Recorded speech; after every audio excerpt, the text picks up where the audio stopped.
bertahtalah atas setiap hati kami Tuhan. Berbicaralah buat kami. Sampaikanlah isi hatimu. Biar Roh Kudus boleh mengajar kami dengan bahasa yang mudah dimengerti. Kami percaya janji kebenaran firman-Mu, kami semua akan diberkati.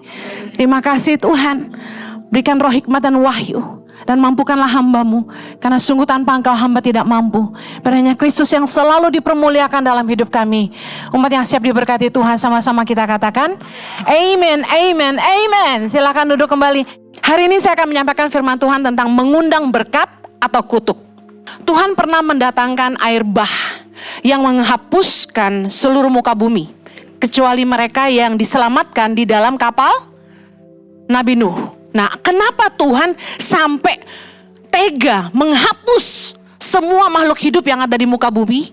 Kejadian 6 ayat 5 menuliskan, karena Tuhan melihat kejahatan manusia itu besar di bumi. Dan ini, kecenderungan hati mereka selalu membuahkan kejahatan. Kejahatannya besar dan kecenderungan hati selalu melakukan kejahatan. Maka menyesallah Tuhan menjadikan manusia di bumi. Bayangin, Tuhan sempat berduka cita melihat kejahatan kita, manusia di zaman itu. Lalu setelah air bah melanda seluruh bumi, kecuali keluarga Nuh dan hewan-hewan yang ada di dalamnya, seharusnya bumi dimulai lagi dengan generasi baru, yaitu manusia-manusia baru. Setuju? Nah, pertanyaan saya, apakah manusia-manusia baru yang kemudian lahir setelah air bah menjadi lebih baik?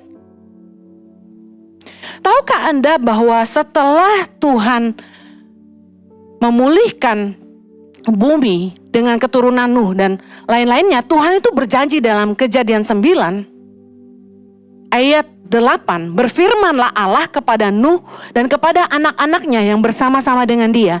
Sesungguhnya aku mengadakan perjanjianku dengan kamu dan dengan keturunanmu dan dengan segala makhluk hidup yang bersama-sama dengan kamu, burung-burung, ternak-ternak dan binatang-binatang liar di bumi yang bersama-sama dengan kamu, segala yang keluar dari bahtera itu, segala binatang di bumi. Ayat 11, maka kuadakan perjanjianku dengan kamu bahwa sejak ini tidak ada yang hidup yang akan dilenyapkan oleh air bah lagi. Dan tidak akan ada lagi air bah untuk memusnahkan bumi. Tuhan ternyata setelah mendatangkan air bah, Tuhan kayaknya menyesal. Lalu Tuhan berjanji sama Nabi Nuh dan keluarganya bahwa dia tidak akan pernah lagi memusnahkan bumi dengan air bah. Kalau Tuhan tidak berjanji, saya percaya gini, tadi kita sepakat, manusia baru yang hidup tetap berbuat jahat. Kalau Tuhan marah, hapus lagi, air bah datang lagi, jahat lagi, hapus lagi, gak ada habisnya. Makanya Tuhan berjanji, Tuhan tidak akan datangkan lagi air bah untuk menghapuskan manusia. Tapi kita tahu bahwa manusia-manusia baru yang lahir kemudian di bumi tidaklah jadi lebih baik. Manusia tetap berbuat jahat. Kecenderungan hati manusia tetap kepada kejahatan bisa dibuktikan. Untuk berbuat baik orang perlu belajar, tapi buat berbuat jahat tuh orang gak perlu belajar. Anak kecil gak ada yang ngajarin bisa berantem. Anak kecil gak ada yang ngajarin bisa bohong. Anak kecil gak ada yang ngajarin bisa mukul orang. Anak kecil gak ada yang ngajarin bisa mencuri. Setuju? Kejahatan itu ada dalam hati kita karena dosa. Nah, Tuhan tahu bahwa satu-satunya yang membuat manusia itu tidak berbuat jahat karena satu hal ini, yaitu takut akan Allah. Takut akan Tuhan. Dalam Amsal 16 ayat 6b dikatakan, karena takut akan Tuhan, orang menjauhi kejahatan. Akhirnya Tuhan tahu bahwa satu-satunya yang bisa membuat manusia itu tidak berbuat jahat hanyalah takut akan Allah. Kejahatan itu kecenderungan hati manusia. Apa yang jadi pagar di hati manusia untuk tidak berbuat jahat? Yaitu takut akan Allah. Takut akan Allah itu adanya di dalam hati, tidak kelihatan. Takut akan Allah yang membuat manusia tidak berbuat jahat. Sepakat gak dengan saya bahwa pada dasarnya Manusia tuh nggak bisa hidup tanpa peraturan. Sepakat gak? Coba biarkan Jakarta tanpa aturan. Saya yakin sampah di mana-mana. Udah ada aturan saja. Dilarang buang sampah di sini. Kita lihat banyak sampah nggak di situ? Banyak sampah. Dilarang buang air kecil di sini. Tempat itu bau pesing. Manusia tuh pada dasarnya nggak bisa hidup tanpa aturan. Tapi herannya manusia nggak suka aturan. Nah Tuhan kemudian, memang Tuhan janji tidak akan mendatangkan air bah, tapi Tuhan memberikan pilihan kepada manusia. Yaitu dua hal. Kutuk bagi mereka yang tidak mau mendengarkan Tuhan. Yang kedua, berkat bagi mereka yang mau mendengarkan Tuhan. Ulangan 11, kita baca sama-sama yuk. Ulangan 11. Karena tidak mungkin Tuhan hapus bumi terus dengan air bah. Jadi akhirnya Tuhan kasih pilihan aja sama manusia. Ulangan 11 ayat 26, baca sama-sama. Lihatlah aku memperhadapkan kepadamu pada hari ini berkat dan kutuk. Ayat 27, berkat apabila kamu mendengarkan perintah Tuhan Allahmu yang kusampaikan kepadamu pada hari ini. Ayat 28, dan kutuk jika kamu tidak mendengarkan perintah Tuhan Allahmu dan menyimpang dari jalan yang kuperintahkan kepadamu pada hari ini dengan mengikuti Allah lain yang tidak kamu kenal. Satu lagi, Ulangan 30 ayat 19. Mari sama-sama. Aku memanggil langit dan bumi menjadi saksi terhadap kamu pada hari ini. Kepadamu kuperhadapkan kehidupan dan kematian, berkat dan kutuk. Pilihlah kehidupan supaya engkau hidup, baik engkau maupun keturunanmu, dengan mengasihi Tuhan Allahmu, mendengarkan suaranya dan berpaut padanya, sebab hal itu berarti hidupmu dan lanjut umurmu untuk tinggal di tanah yang dijanjikan Tuhan dengan sumpah kepada nenek moyangmu, yakni Abraham, Ishak dan Yakub, untuk memberikannya kepada mereka. Saya ingin bahas dua hal yang mengundang kutuk dalam hidup manusia.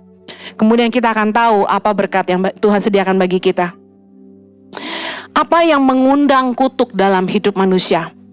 Penyebab orang hidup di bawah kutuk. Yang pertama, ketidaktaatan kepada Allah atau dosa. Tadi dalam Ulangan 11 ayat 28. Dan kutuk jika kamu tidak mendengarkan perintah Tuhan Allahmu dan menyimpang dari jalan yang kuperintahkan kepadamu. Pada hari ini kita tahu bahwa dosa yang memisahkan manusia dengan Allah. Ketika kita hidup dalam dosa, kita berbuat jahat, otomatis saat itu juga hubungan kita dengan Tuhan terputus. Ada orang-orang yang pasti bertanya begini, Bu Heni, bukankah di dalam Kristus kutuk sudah dipatahkan? Setuju. Tapi bukankah banyak anak-anak Tuhan yang sudah menerima Yesus sebagai Tuhan dan Juru Selamat, mungkin pernah didoa pelepasan dan lain sebagainya, kemudian kembali lagi kepada dosa?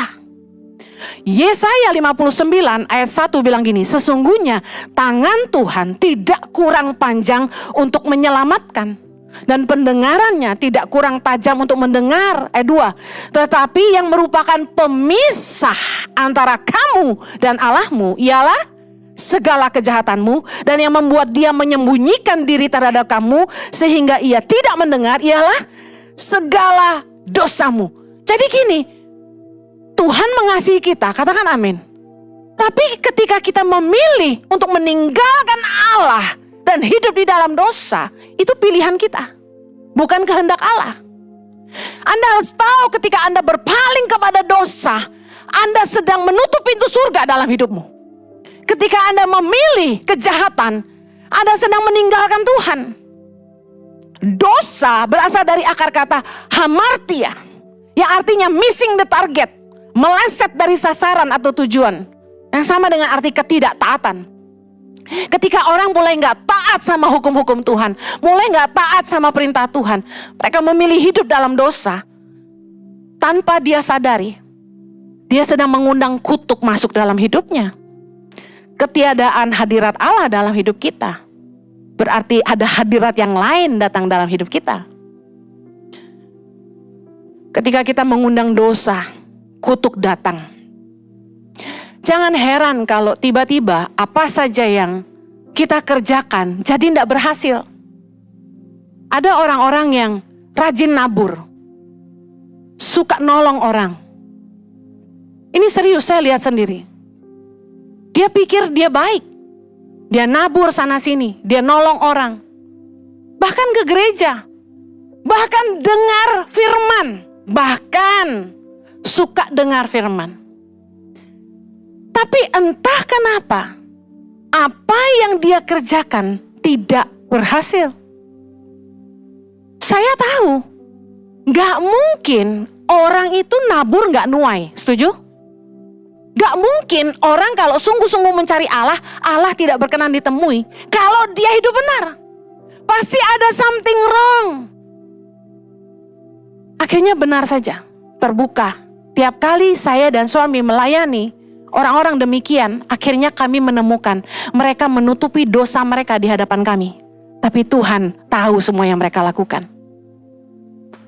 Saya kadang-kadang bisa nggak habis pikir bagaimana orang tuh bisa selingkuh, main perempuan, bisa judi, bisa minum, bisa hidup dalam mabuk, pesta pora, kenajisan, tapi bisa berlagak baik-baik saja gitu loh. Manusia bisa ditipu, Tuhan tidak bisa ditipu. Ada yang mungkin ke gereja bahkan pelayanan, tapi sebenarnya maaf, dia kumpul kebo di rumah. Belum diberkati di dalam Tuhan, sudah serumah, punya anak lagi. Dan yang luar biasa kami temukan, maaf, mereka lesbian. Di gereja kita sering ditipu kan? Kita nggak tahu. Tapi Tuhan Maha tahu. Pekerjaannya kayak nggak diberkati Tuhan. Apapun yang dia kerjakan nggak menghasilkan. Dengar baik, ketika engkau hidup dalam dosa, engkau sudah mengundang kutuk dalam apa saja yang engkau kerjakan. Kejadian 3 ayat 17. Ingat waktu Adam nggak taat sama Tuhan? Lihat ayat 17. Lalu firman-Nya kepada manusia itu, karena engkau mendengarkan perkataan istrimu dan memakan dari buah pohon yang telah kuperintahkan kepadamu, jangan makan daripadanya. Maka, baca sama-sama, terkutuklah tanah karena engkau dengan bersusah payah, engkau akan mencari rezekimu dari tanah seumur hidupmu. Lihat, ketika kita tidak taat sama Tuhan, hamartia, artinya tidak tepat sasaran, tidak taat, hidup dalam dosa, tidak taat sama perintah Tuhan, immediately, instantly, tanah terkutuk. Tanah di mana kita berdiri terkutuk. Kita nanam tidak tumbuh, kerja apapun tidak ada hasil. Adakah Anda yang ngalamin ini? Anda bisa bohongi manusia, Anda tidak bisa bohongi Tuhan. Periksa apa yang kamu lakukan. Sudah benar belum ngejalanin bisnismu? Udah benar belum jalanin hidupmu? Mungkin di depan hamba Tuhan kamu baik-baik saja. Mungkin jangan-jangan kamu hopengnya pendeta, tapi dalam kehidupanmu kamu hidup dalam kenajisan. Istrimu bisa ditipu, suamimu bisa dibohongi, keluargamu bisa tidak tahu, tapi Tuhan tidak bisa ditipu. Ulangan 28 ayat 23. Juga langit yang di atas kepalamu akan menjadi tembaga, dan tanah di bawahmu pun menjadi besi. Ini artinya apa? Tidak ada berkat Tuhan. Langit jadi tembaga, tanah di bawah pun menjadi besi. Ada nggak orang yang hidupnya gini? Dia kerja apapun tidak berhasil. Bukannya untung malah buntung. Dimodalin orang tua habis, pinjam uang bank habis, dikasih pinjam uang sama istrinya habis. Bisnis apapun tidak ada jalannya, seperti jalan tertutup, hutang lubang kanan kiri, tutup lubang gali lubang, hidupnya kekurangan. Saya kasih tahu, mari periksa hidup kita, karena yang mengundang kutuk dalam apapun yang kita kerjakan adalah dosa. Ketidaktaatan mengundang kutuk dalam hidup kita. Saya akan bacakan secara cepat karena ayatnya panjang, Anda baca sendiri di rumah. Ulangan 28 ayat 15. Tolong jangan bilang amin, karena ini semua bacaan kutuk. Ulangan 28 ayat 15. Tetapi jika engkau tidak mendengarkan suara Tuhan Allahmu dan tidak melakukan dengan setia segala perintah dan ketetapannya yang kusampaikan kepadamu pada hari ini, maka segala kutuk ini akan datang kepadamu dan mencapai engkau. Lihat, ketidaktaatan mengundang kutuk. Ayat 16. Terkutuklah engkau di kota, terkutuklah engkau di ladang, terkutuklah bakulmu, tempat adonanmu, bla bla bla bla bla. Buah kandunganmu, hasil bumimu, anak lembu sapimu, kandungan kambing dombamu. Terkutuklah engkau pada waktu-waktu dan masuk dan keluar. Nah ini, aduh, Tuhan ngeri ya. Ayat 20. Tuhan akan mendatangkan kutuk, huru hara, penghajaran ke antaramu, segala usaha yang kau kerjakan sampai engkau punah binasa, bla bla bla. Saya nggak enak bacainnya karena ini bukan berkat.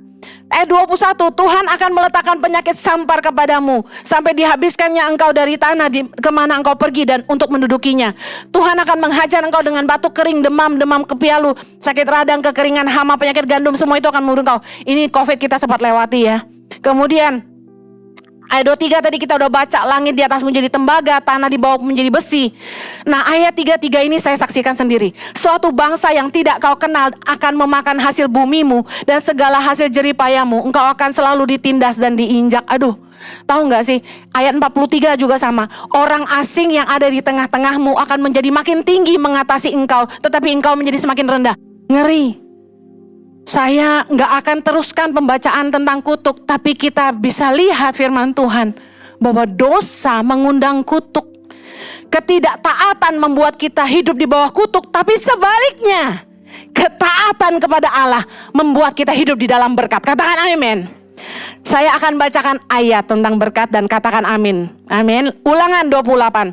Jika engkau baik-baik mendengarkan suara Tuhan Allahmu dan melakukan dengan setia segala perintahnya yang kusampaikan kepadamu pada hari ini, maka Tuhan Allahmu akan mengangkat engkau di atas segala bangsa di bumi. Amin. Segala berkat ini akan datang kepadamu dan menjadi bagianmu jika engkau mendengarkan suara Tuhan Allahmu. Diberkatilah engkau di kota, diberkatilah engkau di ladang, diberkatilah buah kandunganmu, hasil bumimu, hasil ternakmu, yakni anak lembu sapimu dan kandungan kambing dombamu. Diberkatilah bakulmu dan tempat adonanmu. Diberkatilah engkau pada waktu masuk, diberkatilah engkau pada waktu keluar.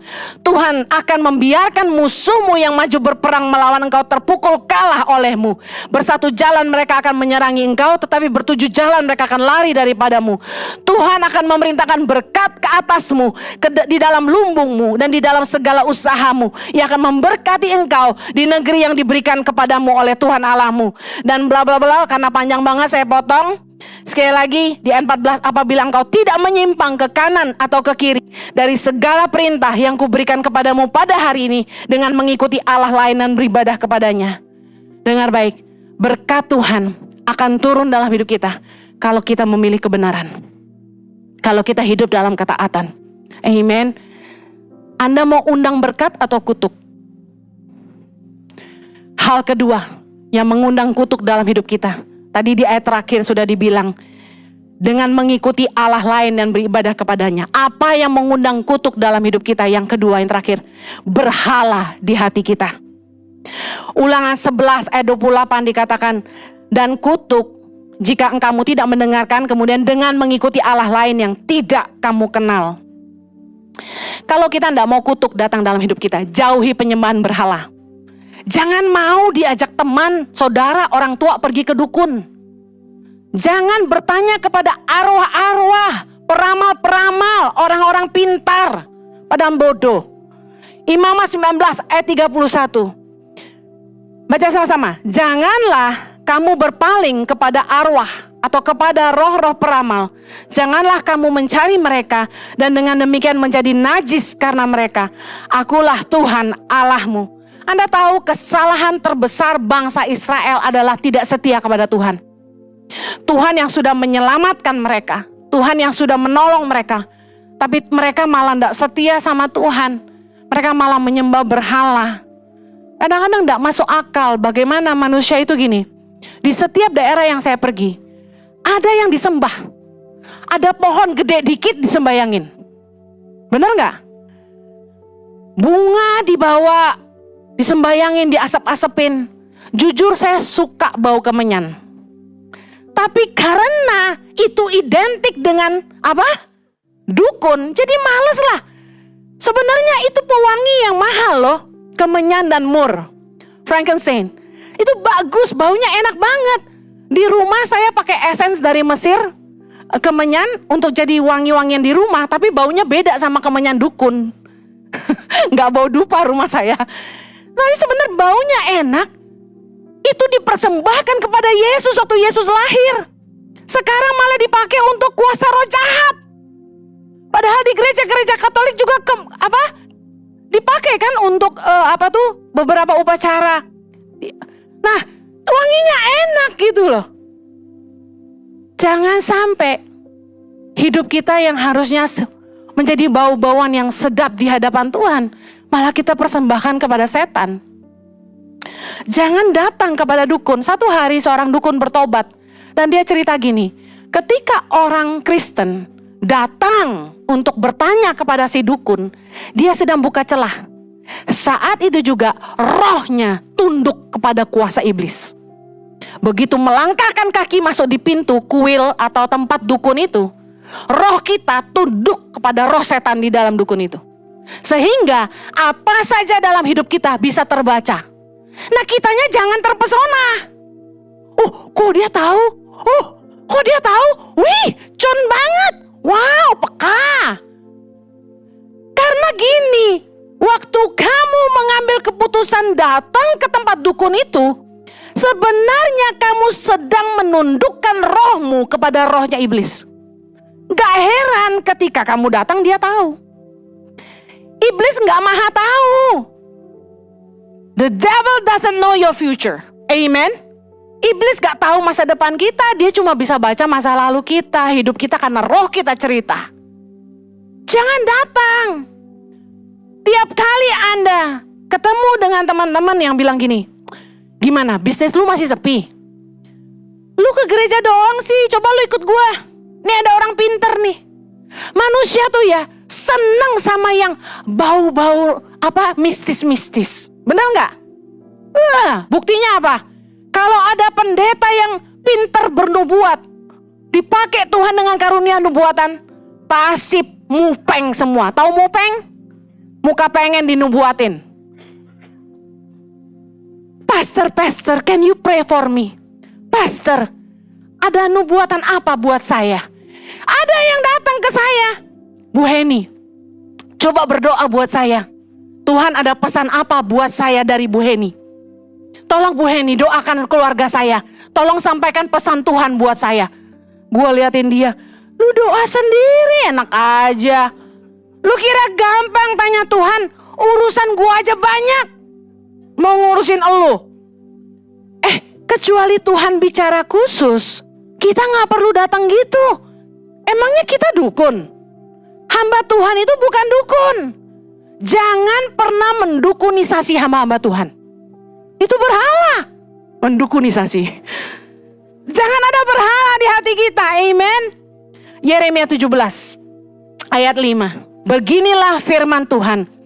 Terkutuklah orang yang mengandalkan manusia, yang mengandalkan kekuatannya sendiri dan hatinya menjauh daripada Tuhan. Ayat 7. Diberkatilah orang yang mengandalkan Tuhan dan yang menaruh harapannya pada Tuhan. Lihat firman Tuhan. Orang akan hidup di dalam kutuk ketika dia mulai ngandelin manusia. Automatically. Mengandalkan kekuatannya sendiri. Amsal 3 ayat 5 mengajar kita tentang mengandalkan kekuatan sendiri itu seperti apa. Percayalah kepada Tuhan dengan segenap hatimu dan janganlah bersandar pada pengertianmu sendiri. Maksudnya gini, jangan mengandalkan kekuatan sendiri tuh gini. Orang kalau mengandalkan Tuhan, dia pasti berdoa, minta tuntunan Tuhan, penyertaan Tuhan, hikmat Tuhan untuk apapun yang dia kerjakan. Amen. Mau cari jodoh, dia pasti doa. Nggak cuma pakai mata. Saya tahu sulit jatuh cinta sama bibir sumbing. Tapi paling enggak, kalau Anda berdoa, bibir sumbing itu bisa operasi kok. Amen. Ada yang terlalu tengil, udah nggak ganteng high standard lagi. Saya kesel kadang-kadang. Ada anak muda, kaya enggak, ganteng juga enggak, pas-pasan lah. Tapi bilang sama saya, Bu Heni, saya dapat visi, saya akan menikah dengan Miss Universe, dia bilang gitu.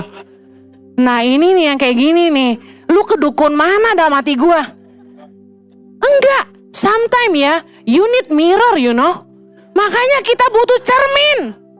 Sorry man, yang bagus tuh mahal. Bener gak? Pilihan juga jangan yang aneh-aneh gitu loh. Udah jangan selalu pakai mata, pakai doa. Jangan selalu ngandalin kekuatan sendiri. Mentang-mentang kita pinter, kita punya pengalaman banyak. Saya kasih tahu, Tuhan itu kaya dengan inspirasi. Tuhan tuh kaya dengan ide. Terbukti waktu pandemi, waktu usaha kita gak jalan, semua ilmu udah kita keluarin, gak ada yang jalan. Tapi kalau Tuhan yang bekerja, Dia buat semuanya kita jadi bisa. Amen. Ngandalin Tuhan. Jangan sok pinter, jangan sok kaya. Firman Tuhan berkata, janganlah orang kaya bermegah dengan kekayaannya, janganlah orang bijaksana bermegah dengan kebijakannya. Kita harus belajar ngandalin Tuhan. Cari jodoh, tanya Tuhan. Kalau dulu ngandalin perasaan, saya udah nikah sama orang yang salah, cilaka. Saya pernah putus sama Jojo waktu kami gak jadi nikah 0202. Saya tuh mulai deket sama cowok lain. Gak apa-apa deh, udah lewat jadi gue buka. Secara mata memandang ini cowok lebih cakep, diajak ngomong nyambung, perhatian, sopan, gaji mumpung. Gue seneng banget deh pokoknya. Anak orang kaya juga gitu kan. Bukan itunya. Jadi sebenarnya kan pernah tuh cewek-cewek tanya saya, Bu Heni boleh gak sebagai perempuan nembak duluan? Sepanjang sejarah hidup saya dikejar laki-laki, baru kali ini saya naksir orang. Serius, saya naksir dan greget. Kenapa dia gak nembak gua gitu? Akhirnya kami dekat dan saya kasih signal I like you gitu kan. Tapi dengan dewasa dia ngomong sama saya. Dia bilang gini, panggilan hidup kita beda. Itu laki-laki yang kayak gini. Dia bilang, saya lihat kamu sama Jojo tuh sepadan. Kalian punya panggilan yang sama. Saya sama kamu jauh beda, dia bilang. Kita gak akan sejalan. Saya belum nembak dia, duduk gituin saya. Patah hati gua. Saat itu saya terenyuh, hancur, remuk, redam. Aku gak pernah ditolak cowok seumur hidup, tau gak? Serius. Biarpun gak beautiful banget gitu, tapi hari itu saya sedih banget. Karena nih orang, aduh, gue suka. Untung Jojo ngejar saya lagi, saudara-saudara. Setelah gak jadi nikah itu. Untung Jojo kejar saya, pepet saya terus. Ayolah kita nikahnya jadi kapan? Kan udah putus, kok nanya nikah, saya bilang gitu. Beresin dulu tuh utang lo gitu kan. Mau kawin masih ngutang, ora iso. Tapi puji Tuhan, kalau kita ngandelin mata kita bisa salah.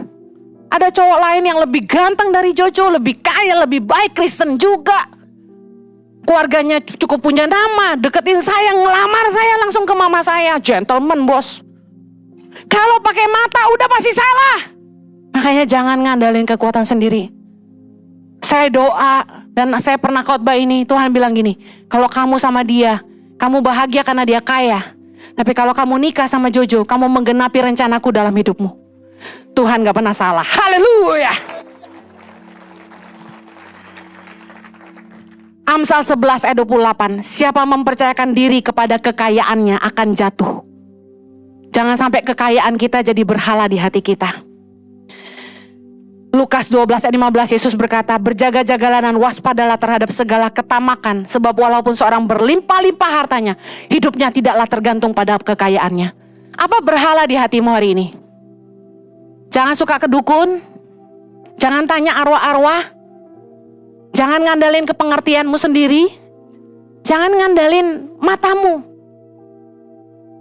Ingat, kita ini suka salah karena kita ngandalin mata. Mari ngandalkan Tuhan.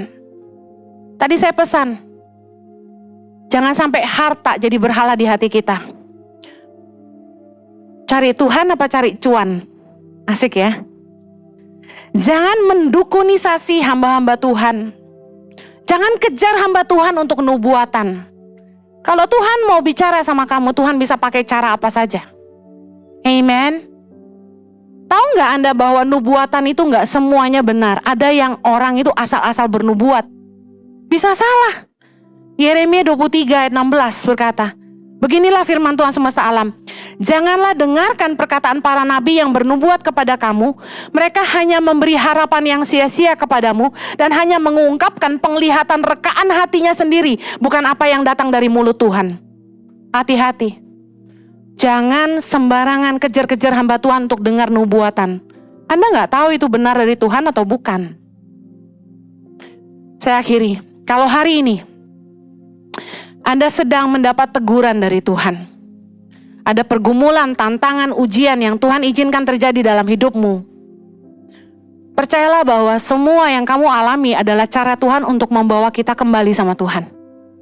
Mungkin apa yang kamu kerjakan saat ini nggak berhasil, doamu seperti tidak dijawab Tuhan, jalanmu buntu, hidupmu banyak masalah, ditimpa berbagai problema tiada henti. Coba periksa hidupmu. Ada dosa enggak? Ada berhala enggak? Dua ini. Kalau ada, mari bertobat sungguh-sungguh. Percayalah bahwa Tuhan setia dalam hidup kita. Dia mendidik kita seperti seorang anak. Amsal 3 ayat 11 bilang, hai anakku, janganlah engkau menolak didikan Tuhan. Janganlah engkau bosan akan peringatannya. Ayat 12, karena Tuhan memberi ajaran kepada yang dikasihinya, seperti seorang ayah kepada anak yang disayanginya. Ibrani 12 ayat 6. Karena Tuhan menghajar orang yang dikasihinya, dan Ia menyesah orang yang diakuinya sebagai anak. Jika kamu harus menanggung ganjaran, Allah memperlakukan kamu seperti anak. Di manakah terdapat anak yang tidak dihajar oleh ayahnya? Kalau saat ini Anda sedang mengalami pergumulan-pergumulan, sepertinya Tuhan tidak memberkati pekerjaanmu, apa yang kamu kerjakan selalu gagal, ladangmu tidak menghasilkan, langit jadi tembaga dalam hidupmu. Kamu tidak hidup dalam damai sejahtera, meskipun kamu kaya, tapi kamu tidak bisa menikmati hidupmu. Doamu tidak dijawab Tuhan, kandunganmu tidak subur. Apapun masalahmu hari ini, mari rendahkan hatimu di hadapan Tuhan. Mari periksa hidupmu dan minta Tuhan memulihkan hidupmu. Saya percaya memang Tuhan mendidik, tapi Dia juga yang menghibur kita. Amen. Saya akhiri Hosea 6 ayat 1. Mari kita akan berbalik kepada Tuhan, sebab Dialah yang telah menerkam dan akan menyembuhkan kita, yang telah memukul dan akan membalut kita. Ayat 5 ayat 18. Karena Dialah yang melukai tetapi juga yang membebat. Dia yang memukuli tetapi yang tangannya menyembuhkan pula. Hari ini jangan marah sama Tuhan. Mari datang sama Tuhan. Bersyukur kalau kita masih diajar Tuhan. Kalau kita masih dapat peringatan dari Tuhan, berarti Dia masih sayang sama kita. Kalau sampai Tuhan sudah tidak peduli, artinya kita sudah masuk dalam cawan murka Tuhan. Berbalik dari jalan-jalan kita yang jahat. Mari datang sama Tuhan. Saya percaya saudara diberkati oleh firman Tuhan yang sudah dibagikan hari ini. Jangan lupa untuk direnungkan dan diaplikasikan dalam kehidupan kita sehari-hari, sehingga kita boleh menjadi dampak di sekitar kita. Hai Positive People, pakai desain kaos Hope Not a Story yang bikin kita termotivasi bahwa paling tidak yang dapat kita lakukan dalam hidup adalah mencari tahu apa yang kita harapkan dan berusaha maksimal untuk mendapatkan apa yang diharapkan dalam harapan itu. Bukan hanya mampu bermimpi dan tidak melakukan apa-apa dari jauh, tapi kita tinggal di dalamnya. Jangan lupa juga untuk cek koleksi batik terbaru dari Batik Tangan Pengharapan ya.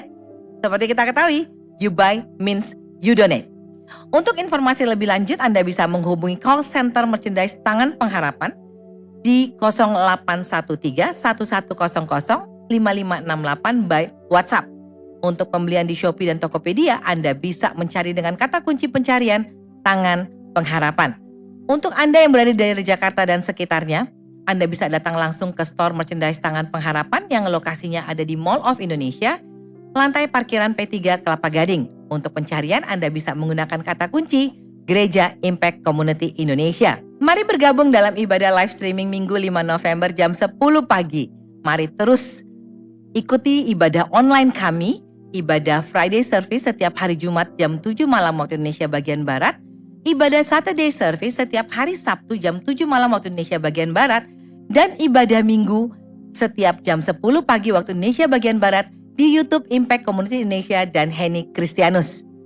Ibadah onsite Gereja Impact Community Indonesia setiap minggunya ada di jam 8 pagi, 10 pagi, jam 12 siang, dan juga jam 3 sore dan jam 5 sore waktu Indonesia bagian Barat. Setiap ibadah disertai dengan ibadah anak dan ibadah remaja. Ibadah live streaming ada di hari Minggu menjadi jam 10 pagi waktu Indonesia bagian Barat. Bagi Anda yang berjiwa muda, mari bergabung dalam ibadah Impact Youth setiap hari Sabtu secara online jam 5 waktu Indonesia bagian Barat.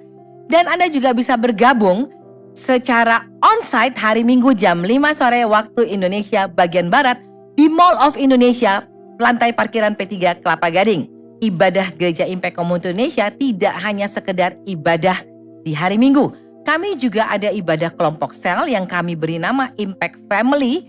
Dan Impact Family ini dilakukan secara Zoom maupun secara onsite bagi Anda yang berlokasi di daerah Jakarta, Bandung, dan Surabaya. Bagi saudara yang ingin bertumbuh dan punya keluarga yang saling menopang secara rohani dan saling menjaga, Anda bisa mendaftarkan diri Anda di 0811 9777 745. Akan diadakan baptisan air pada hari Sabtu tanggal 25 November jam 5 sore waktu Indonesia bagian Barat di Kelapa Gading, Jakarta Utara. Bagi Anda yang punya kerinduan untuk dibaptis ataupun ada saudara-saudara teman-teman Anda yang ingin dibaptis, bisa mendaftarkan diri melalui scan QR Code yang ada, atau Anda bisa menghubungi call center kami di 0811 9777 745. Good news bagi Anda yang berada di daerah Semarang. EC Worship bersama Pastor Yohanes Kristianus dan Henny Kristianus akan melayani secara onsite pada hari Kamis tanggal 9 November jam 18.30 di GBT Kristus Alpha Omega Semarang. Untuk informasi lebih lanjut, Anda bisa menghubungi call center kami. Puji Tuhan, 1 tahun Impact Community Indonesia diberkati dengan launchingnya apps untuk Bapak dan Ibu Saudara. Bapak, Ibu, Saudara sekalian bisa mendownloadnya dan mendapatkan kabar terbaru mengenai update tentang Impact Community Indonesia dan semua kegiatan yang ada. Untuk nama pencarian, Anda bisa mencarinya di mobile phone Android Anda, ICI Mobile.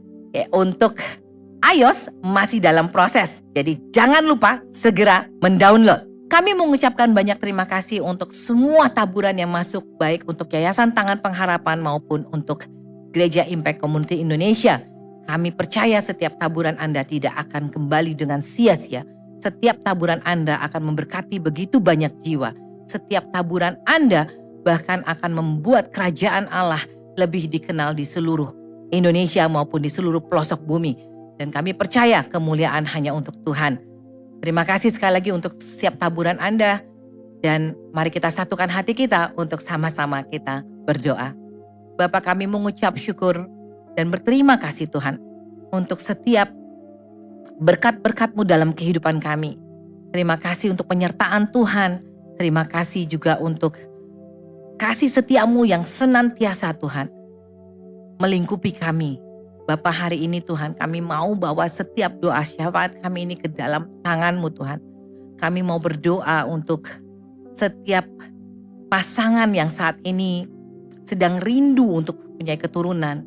Bapa, Kau suburkan kandungannya Tuhan. Kau bantu mereka dalam setiap proses baik secara alami Tuhan maupun secara medis. Berikan kesabaran bagi mereka secara pasangan untuk saling menguatkan di dalam melalui proses-proses ini. Sehingga kami percaya sesuai dengan waktu-Mu Tuhan, mereka akan mendapatkan keturunan ilahi yang membawa kemuliaan nama Tuhan. Berdoa juga untuk mereka yang saat ini sedang dalam keadaan sakit. Bapa, Kau jamah mereka. Karena kami tahu otoritas tubuh kami ada dalam tangan-Mu Tuhan. Jamah bagian tubuh yang sakit Bapa. Berikan kesembuhan.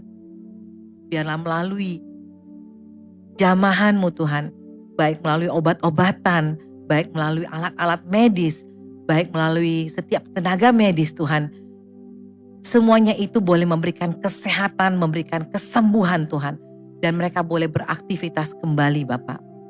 Bapak terima kasih karena kami percaya jika kesembuhan berasal daripada kesembuhan sempurna. Terima kasih Bapak. Bapak kami juga mau berdoa untuk yang saat ini Tuhan, anak-anak-Mu yang sedang di bangku sekolah. Bapak bantu mereka, berikan mereka hikmat. Sehingga di dalam mereka menyerap setiap pelajaran yang diberikan. Bukan hanya sebagai teori belaka, tapi mereka boleh melihat setiap pengajaran yang diberikan itu sebagai aplikatif untuk kehidupan mereka ke depannya. Terima kasih Bapak. Bapak kami juga mau berdoa untuk mereka yang saat ini sedang mencari pekerjaan. Tuhan berikanlah pekerjaan yang sesuai dengan talenta mereka, sesuai dengan pendidikan mereka Tuhan. Sehingga dimanapun mereka ditempatkan, mereka boleh menjadi berkat. Mereka bukan menjadi batu sandungan, tapi menjadi berkat baik bagi teman sekerja mereka maupun bagi atasan mereka Bapak. Berdoa juga untuk mereka yang saat ini sedang berbeban berat dengan terlilit hutang. Tuhan, lihat usaha mereka. Kau bukakan pintu-pintu berkat bagi mereka Tuhan. Biarlah setiap usaha yang mereka lakukan Tuhan, boleh mendatangkan finansial mereka stabil dan juga mereka boleh membayar semua hutang-hutang mereka. Terima kasih Bapak. Kami juga membawa Indonesia ke dalam tangan-Mu Tuhan. Saat-saat ini adalah proses di mana pemilu sudah dimulai. Jangan biarkan terjadi perpecahan Tuhan. Kami mau patahkan roh perpecahan hanya di dalam nama Tuhan Yesus. Tapi biarlah roh kedamaian Tuhan, baik dari Sabang sampai Merauke, tetap bersatu, tetap menjaga kedamaian. Jangan biarkan ada apapun yang coba Tuhan untuk menghancurkan bangsa ini. Karena kami percaya Tuhan, kami sepakat mematahkannya hanya di dalam nama Tuhan Yesus. Bapak berkati juga Bapak Presiden, Wakil Presiden, jajaran Menteri, TNI, Polri, bahkan sampai ke peringkat desa sekalipun. Apapun kebijakan-kebijakan yang sedang mereka lakukan saat ini Tuhan. Biarlah kebijakan-kebijakan yang membawa perdamaian bagi seluruh Indonesia. Sehingga Indonesia betul-betul bertumbuh Tuhan menjadi negara yang adil dan makmur. Terima kasih Bapak. Kami juga berdoa untuk mereka yang berulang tahun hari ini. Bapak umur panjang di tangan kanan. Kesuksesan, mimpi, semua Tuhan lihat. Ada dalam pemerhatiannya Tuhan. Terima kasih Bapak. Pada akhirnya Tuhan Bapak kami mau siapkan hati kami. Karena kami tahu hidup kami hanya karena kasih karunia-Mu. Mari kita sama-sama menyiapkan hati kita ke kasih-kasih Tuhan. Angkat kedua tangan kita dan terimalah berkat Tuhan. Kasih setia dan damai sejahtera dari Allah Bapa, perkenanan Tuhan Yesus Kristus, pemeliharaan Roh Kudus menyertai kehidupan-Mu, menyertai pekerjaan-Mu, menyertai keluarga-Mu, memberkati setiap langkah-Mu, memperluas area-Mu, bahkan mengangkat Engkau naik dan tidak turun. Mulai dari hari ini sampai Maranatha Tuhan Yesus datang kembali dan nama kita tertulis dalam buku kehidupan. Kita yang percaya sama-sama katakan, amin. Terima kasih sudah mengikuti ibadah online Saturday Service. Stay healthy, Tuhan Yesus mengasihimu. Kau meneguhkan langkahku, ku berjalan di dalam-Mu, ku berjalan di dalam kekuatan-Mu. Tuhan Kau perisaiku, amin. Lewati badai tak akan ku goyah, imanku tetap teguh, takkan ku ragu mengikuti-Mu. Haleluya. Selama kami hidup, selagi kami ada, kami mau tetap mengikut Engkau Tuhan, setia memuji dan menyembah Engkau. Boleh kita angkat tangan sama-sama katakan, Kau meneguhkan langkahku, oh, oh. Ku berjalan di dalam kekuatan-Mu, kekuatan-Mu. Tuhan Kau perisaiku, lewati badai tak akan ku goyah, iman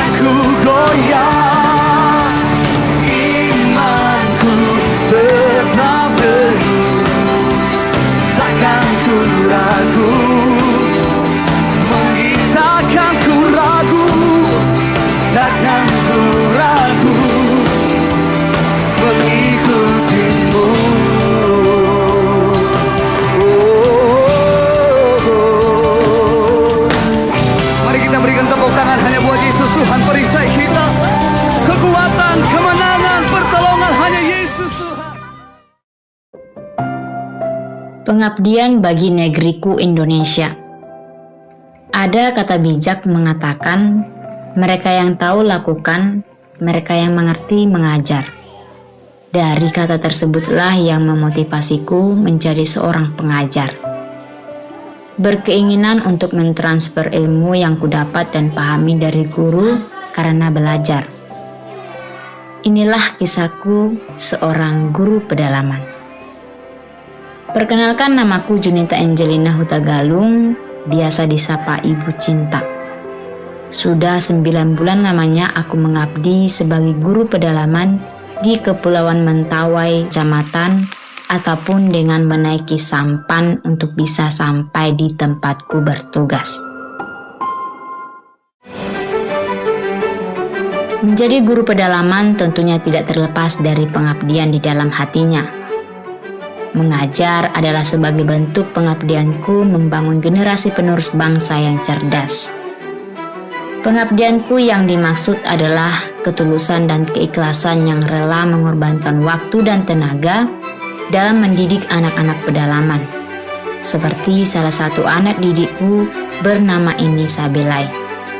Eni adalah anak kelas 4 SD yang masih sangat kurang dalam mengenal huruf dan sering menutup mukanya ketika aku menyuruh dia untuk membaca huruf. Sempat aku merasa gagal dan menyerah, tetapi hati kecilku mengingatkan akan panggilanku sebagai seorang guru.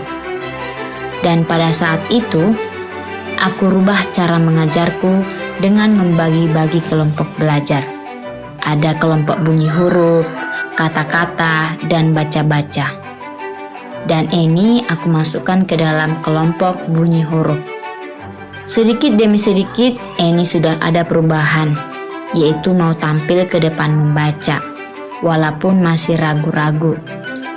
Tidak sampai di situ, aku tetap cari cara untuk memfokuskan Eni agar cepat dalam membaca, yaitu dengan mengajak Eni kembali belajar melalui les tambahan. Dan Eni sekarang sudah bisa membaca walaupun masih butuh bimbingan dari guru. Mulai membuka diri jika disuruh maju ke depan untuk membaca.